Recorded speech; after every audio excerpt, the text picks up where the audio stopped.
Hey there, friend. I'm glad you're here with me today.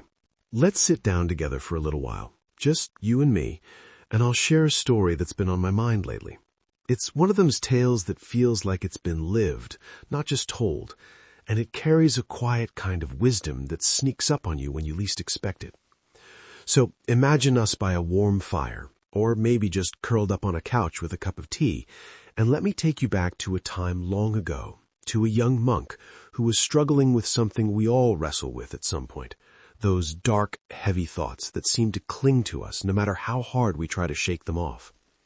There was this young Buddhist monk, barely past his boyhood, living in a quiet monastery nestled in the hills. He'd chosen this path hoping for peace, for clarity, but instead his mind was a storm.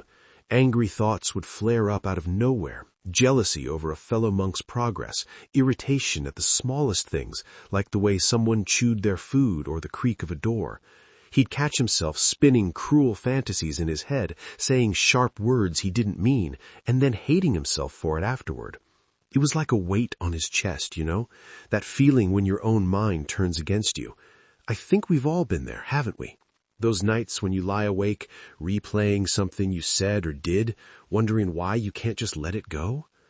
This young monk, he tried everything to quiet his mind. He meditated longer, chanted harder, even punished himself with extra chores, thinking maybe exhaustion would drown out the noise. But nothing worked.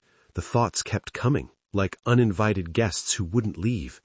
Finally, one day, he'd had enough. He felt broken, desperate, and so he went to his teacher, a wise old guru whose eyes seemed to hold a lifetime of understanding. The young monk sat at his feet, head bowed, and poured out his heart. "Gurudev," he said, his voice trembling, "how do I get rid of these negative thoughts? They're ruining me. I don't want to be this person."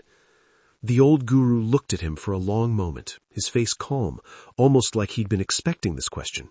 Then he spoke, his voice low and steady.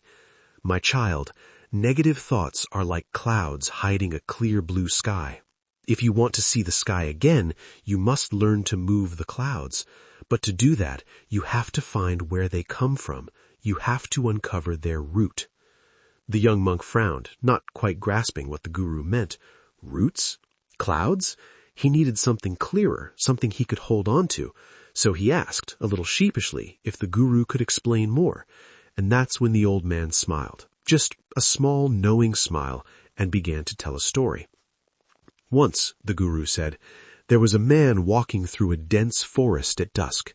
The shadows were long, the path uneven, and as he hurried along, he suddenly saw a snake coiled right in front of him. His heart raced, fear gripped him, and he turned to run. But in his panic, his foot caught on a stone, and he fell hard, scraping his knees, bruising his hands. Pain shot through him, and for a moment he lay there, breathless, terrified. But when he finally gathered the courage to look back, he saw it wasn't a snake at all.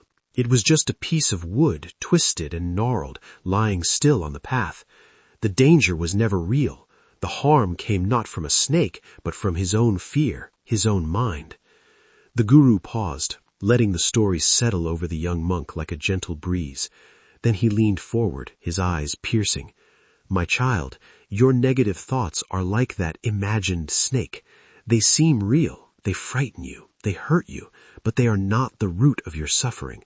The root lies deeper, old hurts, unhealed wounds, fears you've carried from the past. Until you face those, the thoughts will keep coming." I can almost picture the young monk sitting there, cross-legged on the floor, his brow furrowed as he tried to make sense of it. I've felt that way myself, haven't you? Like when you're upset over something small, a coworker's offhand comment, a friend not texting back, and you realize later it's not really about them. It's about something older, something buried, like a memory of being dismissed as a kid, or feeling like you're never enough.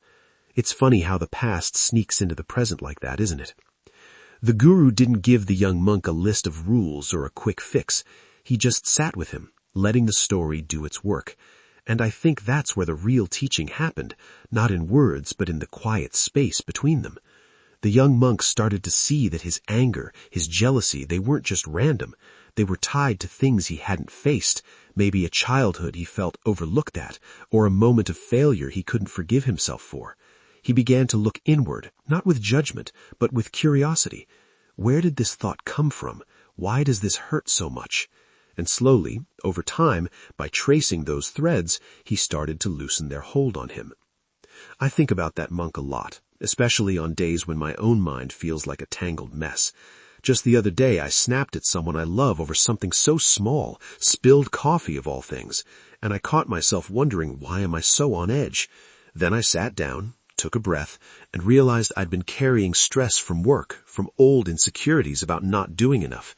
It wasn't about the coffee at all. And just naming that, just seeing it, made the anger soften a little.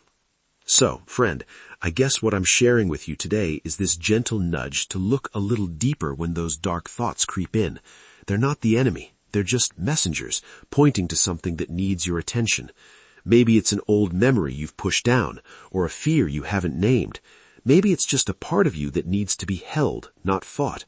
I've found that when I stop running from those thoughts, when I sit with them, ask them where they came from, they start to lose their power. Not all at once, mind you. It's slow, messy work, but there's a kind of peace in it. And hey, if you're feeling overwhelmed by your own mind right now, know that you're not alone in that forest. We all stumble through these forests, mistaking sticks for snakes sometimes. But maybe, just maybe, if we slow down and look a little closer, we'll see things as they really are. And that clear sky the guru talked about, it's always there, waiting for us to notice it again. Let's sit with that for a moment, you and I. No rush, no answers needed, just the quiet of being here together. Thanks for listening, friend. I'll see you next time.